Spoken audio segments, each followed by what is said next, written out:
유일무로자 종본이래로 소소영령하야 부증생 부증멸이며 명부득 상부득이로다 일물자는 하물고나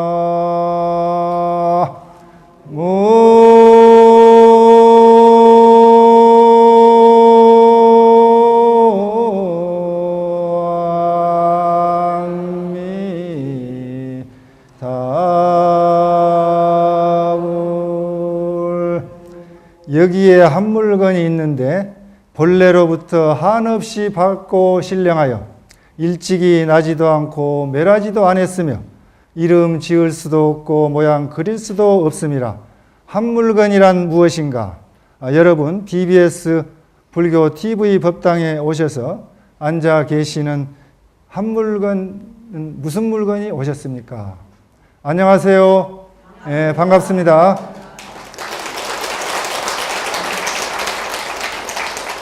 오늘은 그 BBS 불교 TV 수요일 정기 법회 날입니다. 오늘 이 시간에는 여러분들과 함께 불교의 생사관, 또 불교 터미널 케어, 불교 호스피스, 웰다잉에 관한 그런 그 이야기하고 임재 스님의 일심불생편에 나오는 말씀을 올리고자 합니다.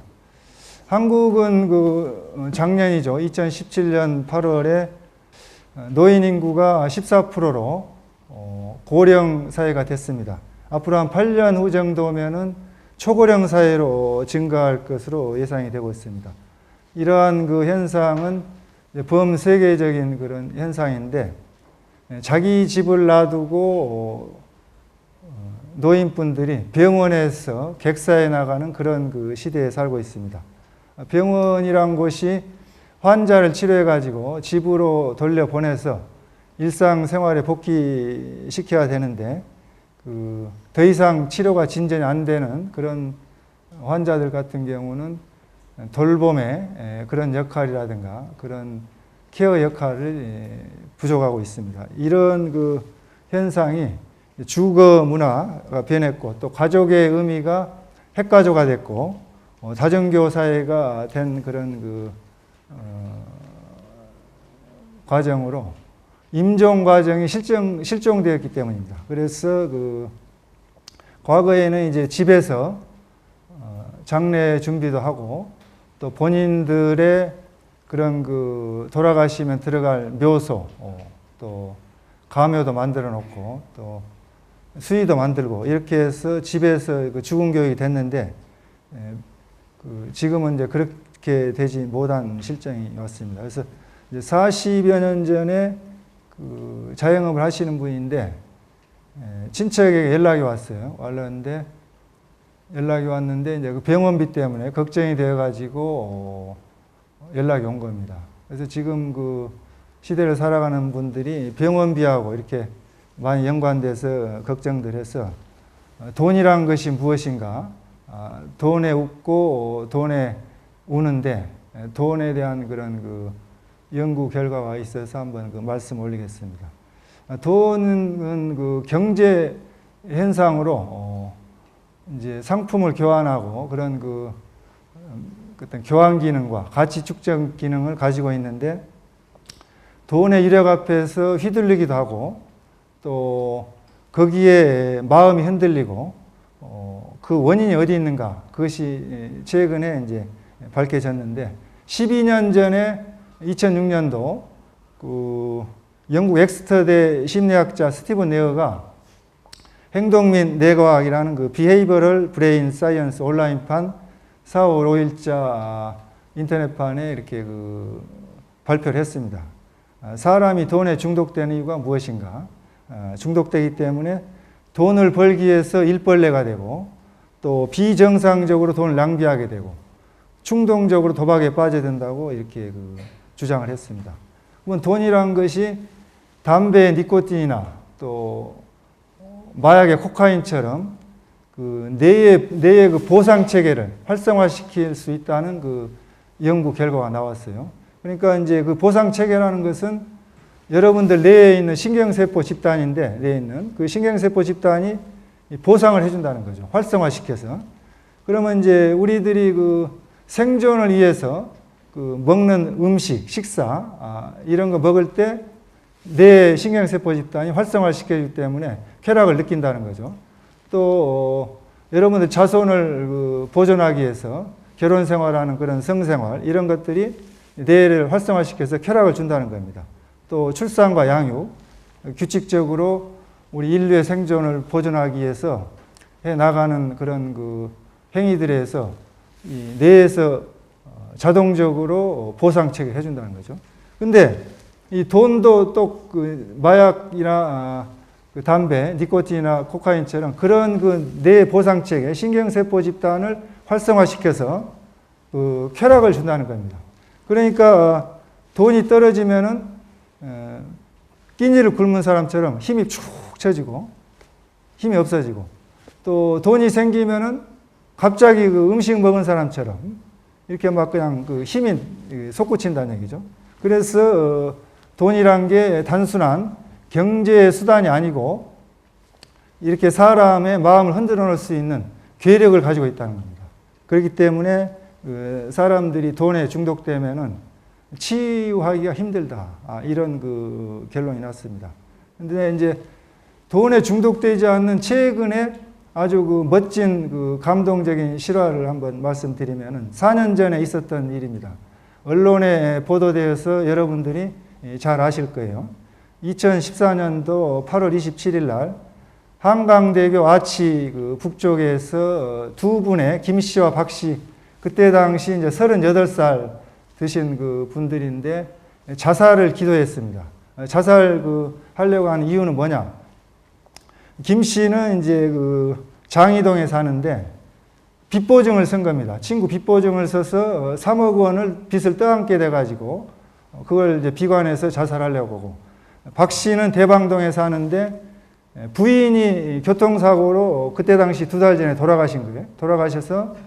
돌아가신 것까지 좋은데 교통사고 가해자로 억울하게 누명을 써가지고 법정 싸움을 하게 됐습니다. 그래가지고 그것을 힘들어해서 너무 지쳐가지고 자살하려고 한 거예요. 두 분이. 119 출동하고 용산경찰서에서 와가지고 이제 그분들을 경찰서로 데려가서 다 조사를 해보니까 그런 그 사연이 있었다는 거죠. 그래서 자살을 하지 않는 걸로 이렇게 다짐을 받고 훈방 조치를 했습니다. 근데 김 씨는 그때 이제 박 씨하고 그날 경찰서에서 나와가지고 밤새도록 이제 술을 마시고 친구처럼 이렇게 지냈는데 몇 번 그 이후로 이제 만나가지고 서로 이제 이 얘기도 나누고 하다가 그 복권을 로또 복권을 둘이서 1만 원씩 그렇게 각출을 해가지고 20장을 산 거예요. 그래가지고 약속을 했는데 당첨되면은 똑같이 반반씩 나누자 이렇게 해서 샀는데 그게 당첨이 됐습니다. 당첨이 돼가지고 2등이 돼서 3억 원을 당첨받게 됐어요. 그래가지고 당첨받게 됐는데 서로 양보를 하는 거예요. 김 씨는 박 씨 보고 가져가라. 또 박 씨는 김 씨 보고 가져가라. 그래가지고 결론이 안 나. 안 나서 그러면은 잠정적으로 이것을 우선 김 씨 보고 가지고 있으라고 이렇게 얘기를 했습니다. 하니까 김 씨가 이제 그걸 가지고 있다가 편지를 쓴 거예요. 그 편지 내용이 너무나 그 구구절절한데 제가 한번 그 읽어보아 드리겠습니다. 박 씨, 이복의 친구, 제발 내 마음을 받아주게나. 나야 아이하고 다시 돈을 벌어서 3억 원 빚을 갖고 살아가면 되는데 자네는 상황이 나보다 좋지 않아. 아이들 엄마 그렇게 떠난 것도 큰 슬픔인데 엄마 없이 아이들하고 어찌 살려고 그러나 우선 이 복권 당첨된 3억 원 돈으로 가정을 잘 추스르고 내일을 모색해 보게나 자네 자꾸 이러면 다시는 자네 안 볼 걸세 명심하게. 이런 이 편지를 그냥 그 자필로 깨알같이 써가지고 로또 복권 당첨된 용지하고 박씨 집에 대방동 연립주택에 사는데 편지함에 넣은 거예요. 넣었는데 이제 그 박씨가 일어나서 보니까 편지함에 복권하고 있거든. 본인도 또 편지를 구구절절하게 썼어요. 써가지고 김씨 장희동 집에다 또 편지함에 넣었어요. 그러기를 왔다 갔다 이렇게 핑퐁처럼 탁구 치듯이 이렇게 한 3번, 4번 했답니다. 했는데 이제 재미있는 사건이 일어났는데 이제 김 씨가 다시 이제 대방동 박 씨 집에 갖다 주려고 편지함에 넣는 게 잘못 넣은 거예요. 술이 취해가지고. 그래가지고 바로 2층에 사는 진선행 씨, 28살 먹은 여자분인데 보살님인데 그 집에다 잘못 넣은 겁니다.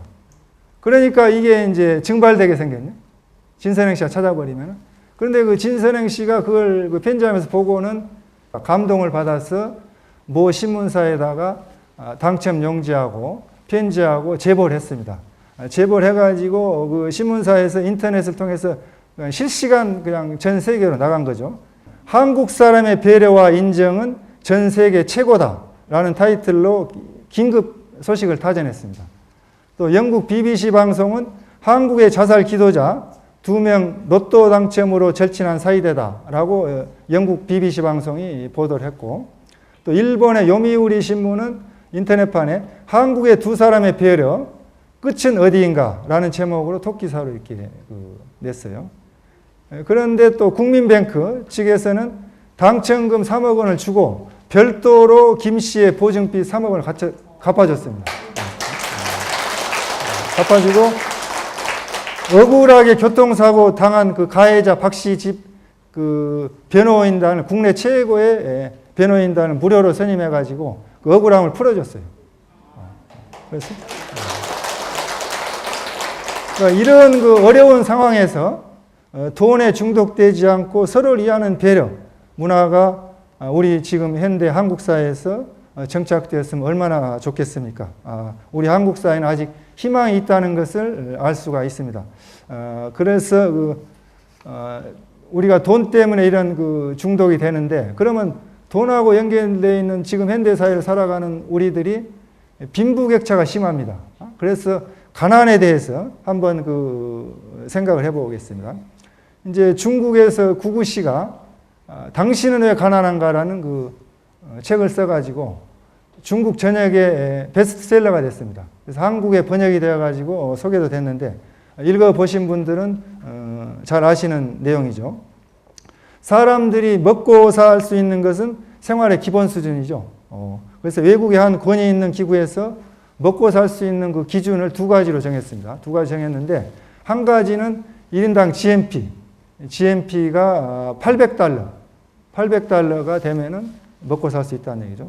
그다음 GNP라는 것은 이제 그루스 내셔널 프로덕트죠.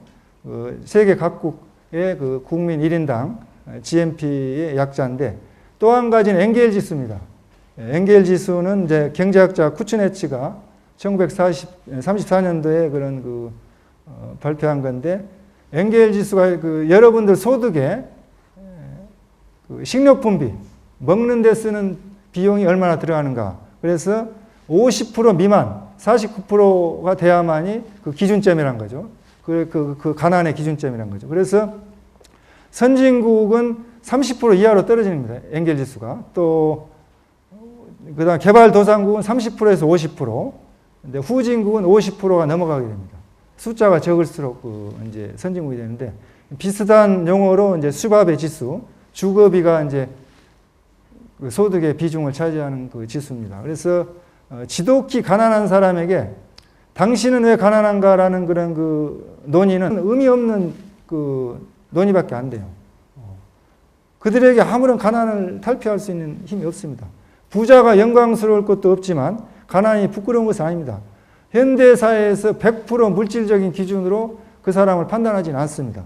그래서 사람의 사는 방식과 삶의 질적인 면에서 얼마나 다양한지가 우리들 살아가는 그 인격을 평가하는 거죠.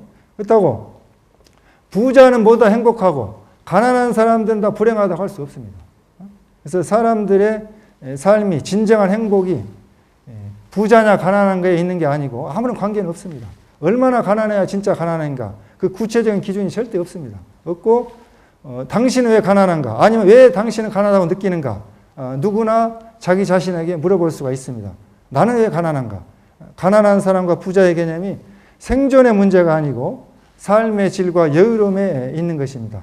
돈이 많이 있으면은 가난한 사람이지만 자기 자신이 부자라고 생각하지 않는 이상은 돈이 많아도 가난한 사람이라고 할 수밖에 없습니다. 그래서 수입이 많아질수록 가난해지는 것 같다고 착각을 하게 되는데 그 조사 결과도 나왔어요. 중국에서 이제 그 조사를 했는데 우리나라 돈은 15만 원, 1,000위안 정도 받는 그 사람들에게 질문을 했는데 나는 이제 먹고 살만하다. 이렇게 다들 대답을 했고 우리나라 돈은 45만에서 75만 원 정도 버는 사람한테 물어보니까 아직도 더 먹고 살려면 더 멀었다. 이렇게 생각을 한답니다. 그럼 이유는 뭐냐? 그 먹고 살 만한 수준의 그 기대치가 높아졌기 때문에 본인이 그것을 가난하다고 느끼는 거예요. 그래서 만족할 줄 아는 사람이 가장 큰 부자입니다. 그래서 우리 한국이 GNP가 1953년도 6.25 전쟁 끝나고 57달러 했습니다. 한국 GNP가 57달러 했고 61년도 91달러 했어요. 61년도. 그 다음에 2005년도에 1만 8,500달러 했습니다. 그리고 2015년도에 2만 7,000달러, 금년도 3월에 2만 7,600달러 정도 했습니다. 세계 29등이에요. 이 정도로 잘 사는 나라가 됐는데 왜 가난하다고 느끼는가? 그 이유가 뭔가 한번 잘 생각해 보시면은 우리들이 만족할 줄 모르기 때문에 가난을 느끼고 더 기대치가 높아졌기 때문입니다. 그래서 기대치를 한 단계 낮추는 게 행복입니다. 나보다 못한 사람들 가서 둘러보세요. 여기 와서 법당에 앉아 계시지만 여러분들보다 못 사는 사람들 한번 그 밑에를 내려다보세요. 여러분 정말 잘 사는 겁니다. 그래서 그것을 제가 신뢰를 들면은 우리나라 지금 다문화 국가는 아니지만은 12개 도시는 공업단지나 농촌 일 많은 단지는 이미 다문화 도시가 됐습니다. 그러면 이제 속리산 쪽이라든가 또 이천 이런 데 캄보디아 노동자 1,500명씩 있고 엄청나게 많은데 거기 가면 한국말이 국제 공용어입니다.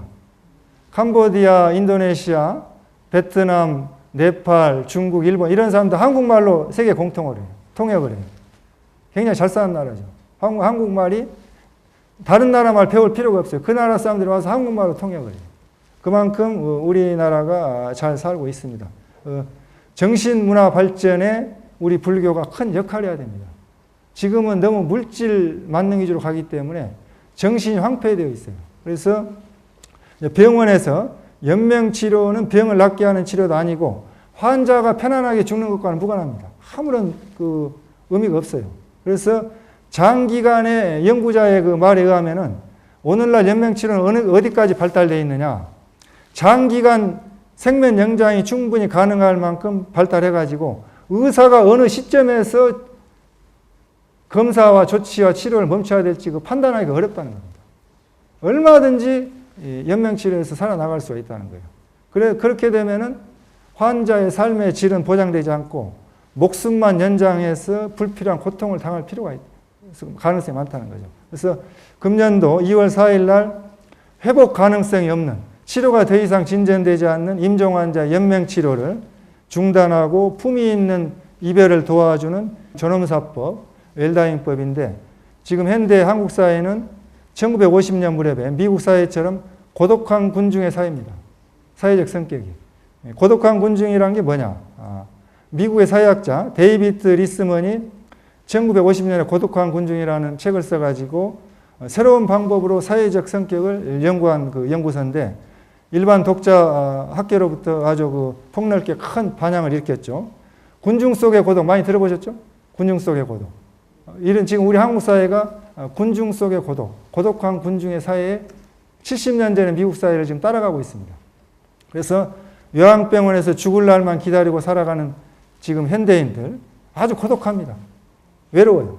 가족이 있고 친구가 있고 친척이 있지만은 무슨 의미가 있습니까? 아무런 의미가 없어요. 아무런 도움이 되지 않습니다. 이 세상에 태어날 때도 여러분들은 어머니 뱃속에서 10개월 동안 있다가 왔고, 여러분들이 돌아가실 때도 죽을 때도 혼자서 외롭게 쓸쓸히 가야 되는 거예요.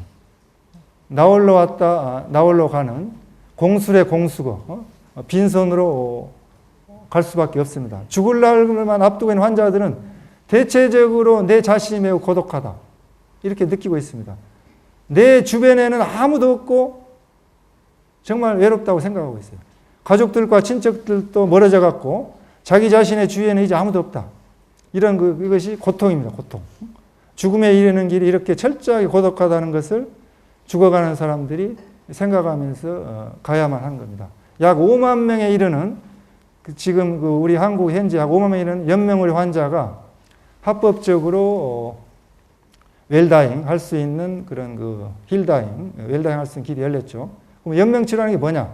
심폐소생술, 또 인공호흡기, 혈액투석, 항암제 투여, 이런 4가지 의료행위를 말합니다. 현대인들이 집에서, 재택에서 편안하게 가족들하고 죽음을 이야기하고 유산도 얘기하고 이렇게 편안하게 죽을 수 있는 그런 시대가 아니에요.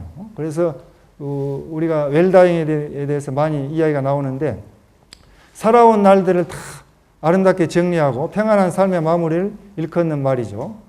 남아있는 가족들에게 도움이 되는 것이라는 것이 확산되면서 나타나는 문화현상입니다. 그래서 호스피스는 조만간 죽음에 예견되는 시한부 환자, 여생과 그 가족의 삶의 질을 높이기 위해서 팀 구성원들이 총체적인 팀 접근에 근거하여 포괄적으로 돌보는 사랑의 행위가 핵심입니다. 그래서 불교 호스피스의 기원은 산스크리트로 비하라는 그 사원이 있었어요. 그 동시에 안식의 집이다 라는 그런 휴양처라는 정도의 의미가 있습니다. 즉 사찰은 부처님 법을 전하는 그런 도량이지만은 동시에 병자들이 모여서 안식을 얻는 혹은 진료소 역할을 하는 겸했던 그런 곳입니다. 그래서 서양의 호스피스라고 같다고 이렇게 할 수가 있죠. 또 스님들을 위한 호스피스로서 인도의 가장 오래된 기원정사 중에 임종 환자를 위한 최후의 간병이 정했던 곳으로 무상원이라고 있습니다. 무상원. 없을 무자 항상 상자 무상원입니다. 그러니까 인생은 무상하다. 이 세상은 무상하다. 그런 무상원의 그런 이름을 붙여가지고 거기서 스님들이 마지막으로 이제 서북 쪽에 위치하는 곳에 설치해서 병든 스님 입적할 때까지 거기서 이제 정토를 설교하고 연부를 외우게 하고 세상에 집착을 버리게 하는 그런 극락세계 왕생케 하는 그런 장소가 있습니다. 지금 사찰의 전통적으로 내려온 일종의 열반당이죠. 거기서 이제 4분율에 보면은 부처님이 하신 말씀입니다. 비구들아, 지금 어서 가서 병든 비구 스님의 간호를 하라. 간호를 하지 않으면 안 된다. 간호하는 사람이 되어라. 간호하는 사람이 되지 않으면 안 된다. 만약에 부처님이죠. 부처님을 공양하고자 하는 마음이 있으면 그 마음으로 병든 자를 공양하라고 말씀했습니다. 그러니까 병든 자를 간호하는 것이나 부처님을 모시고 시봉하는 것이나 똑같다는 겁니다. 그만큼 간병의 공덕이 있어요. 그러니까 여러분들이 병든 사람이 있으면 무조건 가서 간병을 하셔야 돼요. 이게 불교의 자비정신입니다. 부처님이 직접 하신 말씀이에요. 4분일에. 그리고 사찰에 지금 요양원 같은 시설이 있었다는 거예요. 무상원이라 해가지고. 스님들이 연불하면서 극락왕생하면서 갈 수 있게 마지막 임종행위를 거기서 했던 겁니다. 그러니까 어떻게 보면은 호스피스가 불교가 앞서 있는 거예요. 3000년 전에 시작된 거예요. 그런데 그럼에도 불구하고 지금 현재 우리 불교의 그런 요양시설 호스피스는 정말 창피할 정도로 부끄럽습니다. 그래서 병든 자를 간호하고 우리가 불교계에서도 요양병원이나 요양원 그런 시설들 해야 됩니다. 다 종교 시설에 가가지고 3, 40년간 불교를 열심히 믿다가 개종해버린 경우가 많아요.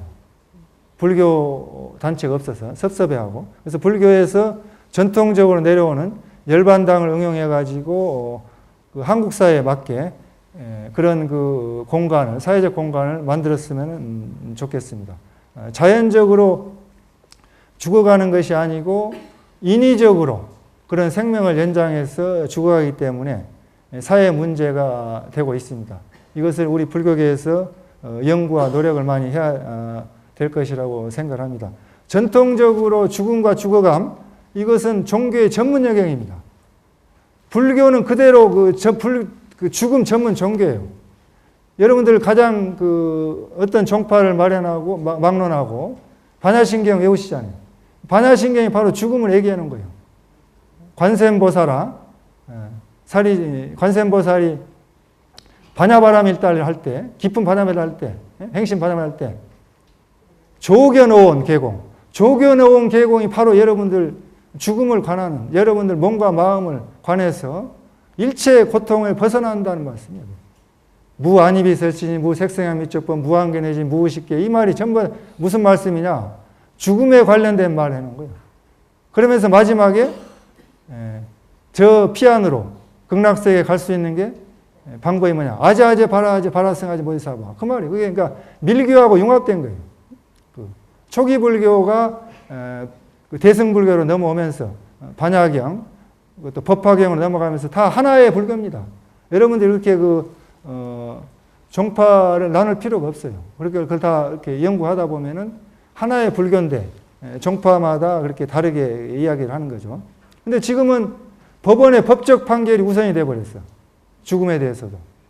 법학이 우선이 돼버렸어요. 그래가지고 우리가 종교에서 불교뿐만이 아니고 죽음의 영역을 다른 분야의 과학이나 의학 분야에 많이 그렇게 양보하고 내주었습니다. 근데 우리 불교가 통불교라는 그런 말을 하죠. 한국 불교가. 그럼 통불교가 왜 통불교냐? 통불교 하는데 왜 통불교입니까? 통이 커서 통불교입니까? 한국 불교 통이 커서 뭔 통이 드러무통 같이 통이 커서 통불교가 아니고 인도에서 중국으로 넘어오면서 20개 부파불교가 그대로 중국으로 갔는데 중국의 하나의 종파가 살아남으려면 200년이 지속돼야 됩니다. 최소한 50년에서. 근데 이제 중국에서 살아남은 종파가 13개 종파가 넘어왔어요. 한국으로. 삼국시대 때. 그 종파가 지론종을 빼고 12개인데 12개를 보면은 선종, 스님하고 같이 한번 따라 해보시죠. 선종, 열반종, 천태종, 율종, 진원종, 삼론종, 화엄종, 섬론종, 법상종, 구사종, 성실종. 여러분 듣지도 보지도 못한 종이 많죠. 이런 많은 종이 삼국시대에 들어와가지고 다 이 종파 이기적으로 특색을 살았어요. 근데 이제 2조 초까지 우리나라는 통폐합을 좋아해요. 그래서 통폐합을 시켜가지고 11개 종파로 만들었어요. 그래서 조선시대 태종 때 7개 종파로 또 통폐합을 했어요. 유사한 종파. 어떻게 유사한 종파냐? 법화경을 소위 경전을 한다면은 법화종. 천태종, 우리나라 천태종은 또 법화경을 소위 경전에 비슷하니까 그냥 통폐합 시킨 거예요. 그렇게 하다 보니까 7개 종파로 됐는데 세종 때 또 통폐합 시켜 2개로 만들어요. 2개. 성교양종. 성교양종으로 만들어가지고 해오다가 해방 후에 대한민국이 건립되면서 조계종 하나로 이렇게 만들고. 그러니까 조계종은 3000년 전에 내려오는 모든 20개 부파불교, 중국에 있는 모든 종파, 우리나라 넘어온 12개 종파를 다 할 수가 있는 거예요.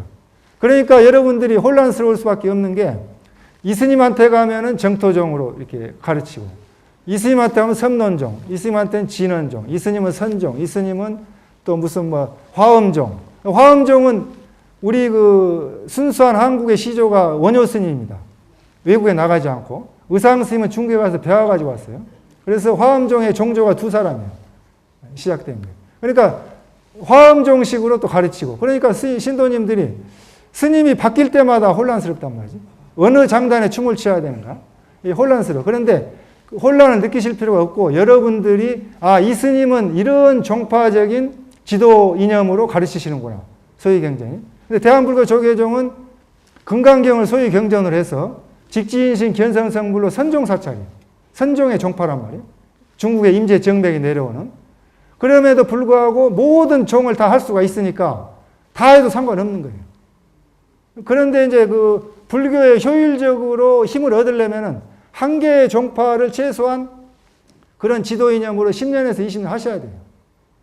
그러니까 한 군데 사찰에서 신도님들이 가셔가지고 주지스님이 바뀔 때마다 혼란스러운 거예요. 주지스님이 바뀔 때마다 새로운 종파적인 이기적인 말씀을 하니까 참선하라고 그랬다가 염불하라고 그랬다가 또 주력하라고 그랬다가 또 절하라고 그랬다가 또 그러니까 혼란스럽단 말이에요. 그래서 조그만 사찰의 포교당 같은 데 가면은 스님이 몇 번 바뀌면 신도님들이 그냥 정신이 산란해져요. 그러실 필요 없고, 여러분들이 그런 그 불교의 특성을 아시고, 우리 한국 불교의 특성을 아시고, 본인이 중심을 잡고 소신껏 꾸준하게 공부를 하셔야 됩니다. 그래서 종파 이기주에 관한 그 말씀이 있는데, 시간 관계상 그 좀 생략을 하고, 다양한 그런 그 종파적인 방법으로 죽음에 대해서 접근합니다. 그러면 가장 불교의 두 가지 방법은 탈행문과 자행문이 있어요. 이행문과 난행문. 그러니까 쉽게 가는 길이 있어요. 쉽게 가는 길. 부처님의 원래계에서. 그게 정토문입니다. 정토문. 그러니까 신도님들이 정토문으로 가면 그 쉽게 극락에 가서, 그리고 결국에 마지막에는 성불에 가는 건 마찬가지입니다. 성불로 이르는 길은 마찬가지예요. 마지막에 가서는 성불하는 거예요. 선종이 됐든 연불종이 됐든 모든 종파가 다 성불로 가게 돼 있어요. 성불에. 단지 이제 극락세에 가니까 우선 좋아하실 건데, 극락세에 가서 다시 또 성불하셔야 됩니다. 아미타 부처님의 말씀을 듣고. 그래서 우리는 왜 죽어야 되는가? 여러분들 한번 그 눈을 한번 감아 보십시오. 눈을 감아 보세요. 감아 보시고 스님의 이야기를 하면은 한번 그 생각을 해 보세요. 왜 우리는 죽어야 되는가? 왜 나는 죽어야 되는가? 한번 생각해 보세요. 왜 죽어야 돼요? 또 그다음에 왜 우리가 만일 임종에 가까운 3개월에서 6개월 시한부 선고를 받은 인생이라면은, 환자라면은 그 3개월, 6개월 동안에 무엇을 할 것인가? 한번 생각해 보세요.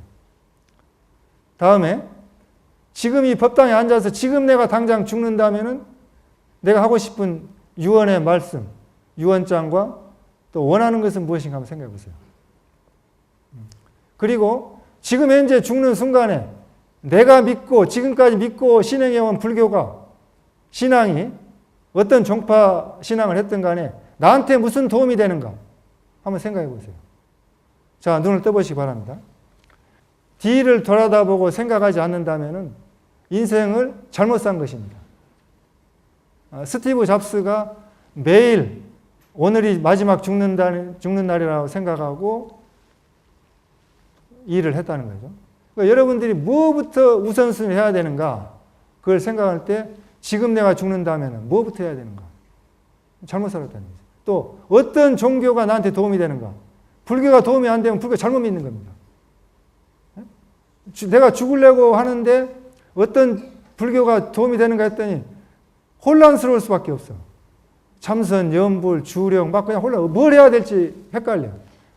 그래서 여러분들이 중심을 잡고 한 가지 종파에 입각해서 죽는 순간에 마지막 내가 믿고 의지할 수 있는 종파적인 특색을 가진 불교는 무엇인가, 그걸 선택하셔야 됩니다.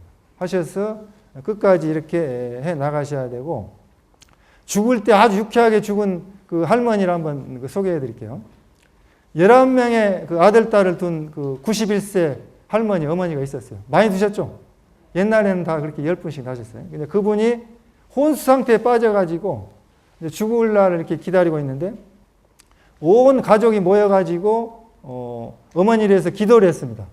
기도를 했는데, 기도가 끝나자 갑자기 어머니가 눈을 반짝 뜨고 이야기를 하는 거예요. 한번 같이 한번 따라 해보실까요? 나를 위해 모두 기도를 했거나 했구나. 고맙다. 그런데 위스키 한 잔 마시고 싶은데 이제 위스키 한 잔 가져왔습니다. 어머니가 한 모금 마시고는 담배가 피고 싶구나. 그러니까 장난이 뭐라고 하냐면 의사가 담배는 몸에 좋지 않다고 했어요. 그러니까 죽는 사람은 의사가 아니고 바로 나야. 그러니까 담배 한 캡을 가져오니까 담배를 피우시고 모두에게 감사를 표한 후에 천국에서 다시 만나자. 안녕. 그리고 숨을 거뒀습니다. 아주 멋지게 했죠. 근데 여러분들은 따라하세요. 극락에서 다시 만나자. 안녕. 도솔천 내원궁에서 다시 만나자. 안녕. 이렇게 이제 여러분들도 자신 있게 어디서 만날 것인가. 이 유쾌한 유머를 한번 생각해 보세요. 그러니까 또 따라하세요. 다음 생에 너희 집 딸로 아들로 다시 올게. 안녕. 그러니까 그 11명의 가족들이 그냥 슬픔의 간음을 눈물이 나려고 하지만은 미소를 짓고 웃음이 난다는 거예요. 재밌잖아요. 근데 그 할머니가 91년 동안 술 한 모금 담배 한 개 피우지 않아서 아주 그 절실한 그 분이에요. 절대 술도 안 마시고 담배도 안 피우신 분인데 마지막 죽을 때 자식들한테 한번 유머를 써가지고 한번 웃겨주자 하고 이렇게 가신 겁니다. 한국 불교는 정토종의 소위 경전, 무량수경, 관무량수경, 아미탕 이 세 가지가 소위 경전인데 이 경전에 대해서 그렇게 적극적으로 여러분들에게 소개를 하거나 또 그런 신앙을 정토종이 있어가지고 하지 않기 때문에 잘 모르시는 분들 많아요. 그래서 아미타경에 나와 있는 내용을 한번 같이 한번 따라 해보시죠. 스님이 한번 선창 한번 따라 하시죠. 만약 선남자 선여인이 아미타 부처님에 대한 말씀을 듣고 명호를 잡아 지녀 만약 하루, 이틀, 사흘, 닷새, 엿새, 이래 동안을 일심으로 산란하지 않으면 그 사람이 명이 다하여 마칠 때에 아미타 부처님이 모든 성중들과 함께 그 앞에 나타나시니 이 사람은 명이 다하여 마친 때도 마음이 뒤바뀌지 않고 곧 아미타 부처님의 극락국토에 왕생한다. 그러니까 여러분들이 이제 무량수경에는 이제 그 임종시에 아미타불 10번만 부르면은 극락세 갈 수 있다고 했는데 이것은 이제 그것은 바겐세일로 이제 덤핑으로 파는 거고 여러분들은 이제 일주일 동안 하셔야 돼요. 이건 좀 길어요. 그래서 이 일주일 동안 하면은 좀 더 보상이 많아. 직접 성중들이 오셔서 부처님하고 아미타 부처님 직접 오셔서 영접을 한다는 거예요. 영접을 해서 여러분들 모시고 갑니다. 아주 극빈한 기빈으로 모시고 갑니다. 모시고 가셔서 극락정토에 태어나서 성불할 수 있는 길이 있습니다. 이렇게 쉬운 방법이 있는데도 여러분들은 절에 다니는데 30년, 40년이 됐는데도 그 일주일을 잘 못 해가지고 자신감이 없어.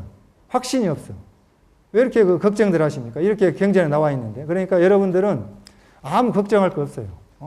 마지막 돌아가실 때 10번만 부르든가 아니면은 일주일 동안 7일 기도만 잘만 하시면은 극락세계에 갈 수가 있습니다. 그래서 임종 환자에게 연불 기도를 하는 방법을 가르쳐 드려야 되는데 우리 불자님들이 연불을 잘 하신 연불 전문가도 있지만은 나무 아미타불을 어떻게 해야 될지 잘 남에게 가르쳐 주기가 힘들어. 마치 농사를 짓는 사람들이 자기는 농사를 잘 지어. 잘 지는데 농사하는 방법을 가르쳐 달라면 잘 못 가르쳐 줘. 그러듯이 한번 스님하고 나무아미타불 연불하는 방법을 한번 쉽게 간단하게 한번 해보겠습니다. 일단 발성 연습을 좀 하고,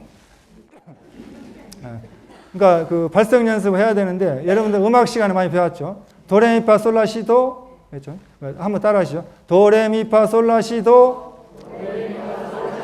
위에서부터 도시라솔파미를 해도 그럼 나무아미타불을 나짤 6자를 쭉 올리는 거예요. 나 올리세요. 도로 무 내리세요. 무 그 다음에 스님 손 따라하세요. 미, 타, 불. 그러니까 이게 한 옥타브를 가지고 음성으로 나 이렇게 올렸다 냈다 한다. 이런 연습을 했어서 여러분들이 작사, 작곡자가 되는 거예요. 여러분들 풀이로 마음 내키는 대로 그냥 그 지휘자처럼 막 손을 흔들면서 하시는데 처음 들어갈 때 미로 들어가야 돼. 미, 나. 도레, 미. 그래서 나. 해보세요. 나. 그 다음에 무아미타불은 이제 자유자재를 한번 했어요. 스님과 같이 한번 해보시죠. 나무아미타불 따라하세요. 나무아미타불 나무아미타불 나무아미타불 나무아미타불 손을 흔들어 좋아요.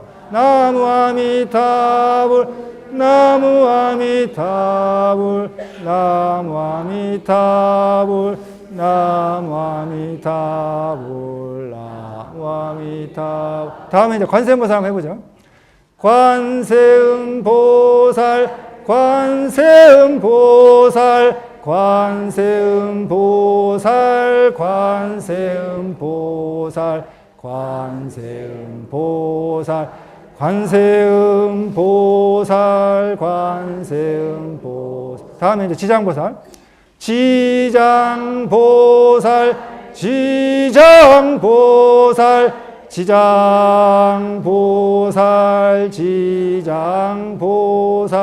지장보살 다음에 서가모니불 서가모니불 서가모니불 서가모니불 서가모니불 서가모니불 서가모니불 서가모니불 서가모니불 서가모니불 다음에 미륵존열애불 미륵존열애불 미륵존열애불 미륵존열애불 미륵존열애불 미륵존열애불 미륵존열애불 미륵존열애불 다음에 옴마니밤매음 옴마니밤매음 옴마니밤매음 옴마니밤매음 옴마니밤매음 옴마니밤매음 옴마니밤매음 옴마니밤매음 옴마니밤매 다음 오마비람 감스바 오마비라움 감스바 오마비라움 감스바 오마비라움 감스바 오마비라움 감스바 오마비라움 감스바 오마비라움 감스바 오마비라움 감스바 오마비라움 감스바 이건 법신진언입니다. 법신진언. 그 다음에 이제 여러분들이 선종의 그 화두 시신마 해보세요. 시신마 마상근 만법길 일기하처 그러니까 화두는 이제 그런 그 화두를 하는 거예요. 그 다음에 판치생모 이먹고 화두는 연불하고 틀려요. 이먹고 뭐지? 이 사람이 뭐지? 이렇게 의심으로 들어가는 거예요. 그러니까 또 이빠사는 사띠를 챙긴다. 사띠를 챙겨. 그래서 우리 지금 한국 불교는 그 초기 불교의 그 이빠사나 가나선 또 조동종 묵조선 방금 같은 연불 이게 그냥 몽땅 다 섞여 있는 거예요. 그래서 비빔밥이에요. 비빔밥 불교다 보니까 뭐 한 가지를 끄집어내서 맛을 안 보면 맛을 알 수가 없어요. 그렇잖아요. 다 통합해 버리니까. 그래서 여러분들이 그 임종 환자한테 이렇게 혼란스럽게 가르쳐 드리면 안 됩니다. 한 가지를 가르쳐 드려야지. 그러면 임종 환자가 이거 뭐 정신 산란해 가지고 뭘 해야 될지 모르겠어요. 그러다 보면 나중에 이제 하나님 찾는. 그래서 여러분들이 그 한 가지 그런 정파적인 그런 수행법을 이렇게 해 나가면 좋겠습니다. 그래서 시간이 많이 됐는데 또 여러분들 위해서 45분이면은 방송 그 시간이 제한입니다. 다 세팅해서 잘려요. 잘리지만은 그래도 이제 그 잘리지 않고 나갈 수 있는 그 길이 있어요. 방송은 45분 나가지만은 그래서 그 좀 그 시간이 지루하실 것 같지만은 임재 스님의 아주 멋진 그 일심불생이라는 글이 있어요. 그래서 이것을 한번 그 설명해 드리고 마치고자 합니다. 임재 스님 유명한 스님이죠. 우리 한국 불교 선종이 임재 큰 스님의 정맥을 내려오고 있습니다. 임재종에 가나선의 선명이 종장인데 타 종교인들도 많이 좋아합니다. 가장 유명한 말이 수처작주 입적해진 많이 들어보셨죠? 네. 이분이 이제 하신 말씀인데 도리와 이부 득작불인된 막수만물하라. 여러분들이 부처님이 되고자 하신다면 일체 모든 만물을 따라가지 마십시오. 부처님이 된다고 하는 것은 견성성불한다는 것입니다. 성불하려면 여러분들이 물질적인 욕망을 따라가서는 성불할 수가 없어요. 다 여러분들 몸을 그 극락세계에서 안 받아. 왜? 똥주머니라고 안 받아. 여러분들 오면 썩으니까 안 받아. 그래서 화장시켜버려. 화장시켜버리고 오지 마라 그래. 오지 마라 그래. 올 필요 없다고 그래. 안 받아요. 그러니까 물질적인 욕망 오용락입니다. 오용락 그렇죠. 오용락이에요. 오용락 하면 쓸모가 없어요. 거기서는 필요가 없습니다. 여기서는 자식을 낳고 기르고 종족을 보존하고 이렇게 그 자손만대 가문의 영광을 누려야 되지만은 거기서는 그럴 필요가 없어요. 그래서 여러분들 안 받습니다. 그러니까 물질적인 욕망을 따라가지 말아라. 부처님이 되고자 한다면 심생이면 종정 법생하고 심멸이면 종정 법멸이라. 한 가지 한 생각 마음이 일어나면 모든 가지가지 만물 모든 법이 한 생각이 다 한 마음이 일어나고 한 생각이 멸하면 모든 만법이 다 없어진다는 겁니다. 없어져 버려. 그래서 여러분들이 한 생각을 일으켰기 때문에 이 세상에 어머니 뱃속에서 10달 동안 고생하면서 오신 거예요. 그게 초기 경전에 나와요. 어머니와 아버지와 여러분들 중음중생이라는 분이 세 사람이 삼사화합해가지고 이 세상에 왔다고 품에 기록되어 있습니다. 여러분들 부처님이 만드신 게 아니에요. 여러분 자기 자신이 만든 거예요. 그만큼 부처님은 솔직하신 분이에요. 거짓말 안 하셔요. 그렇죠? 맞죠? 사실이죠.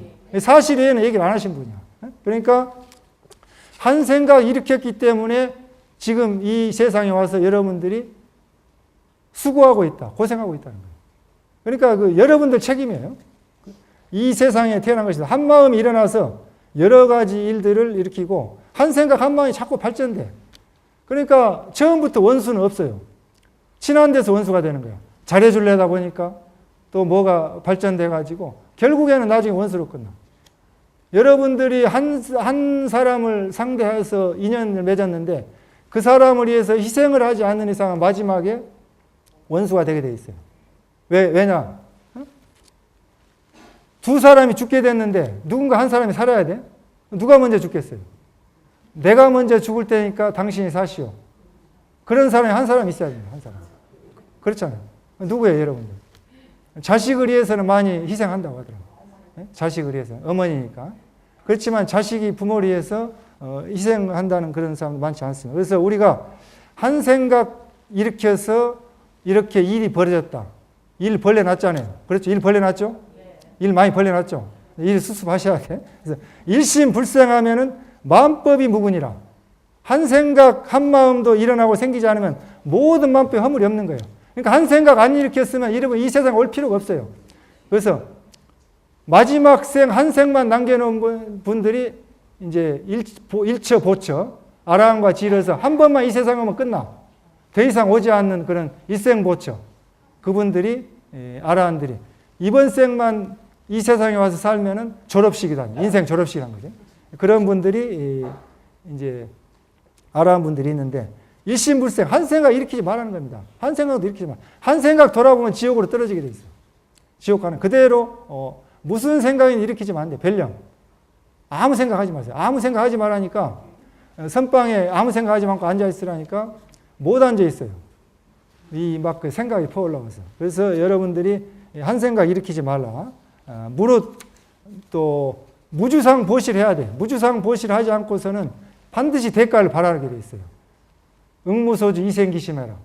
여러분들이 무슨 마음이든지 머무른 바 없이 집착한 바 없이 마음을 내야만이 건강에 나온 것처럼 그 순수성을 유지할 수가 있는 것입니다. 그리고 세여 출세에 무불무업도 역불현전하여 역불증실이니라. 세간이나 세속이나 세속을 떠나 출세가 아니라 부처님도 없고 법도 없고 나타난 적도 없고 잃어버린 적도 없다는 거예요. 이 세상에 부처다 중생이다 하고 있으면 상대적인 세계에 빠져서 이미 부처님이 아닙니다. 부처라는 상이 있으면. 부처다 중생이라는 상이 없어야만이 부처님인 거예요. 부처와 중생이 없다는 겁니다. 그래서 이 세상도 없고 출세관도 없다. 부처님도 없고 중생도 없다. 설유자라도 계시명은 장군이 접인 소환한 시설약병이며 표현명꼬라.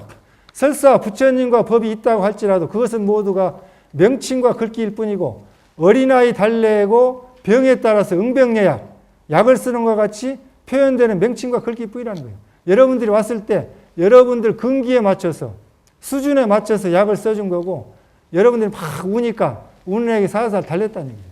부처님의 팔만대장경.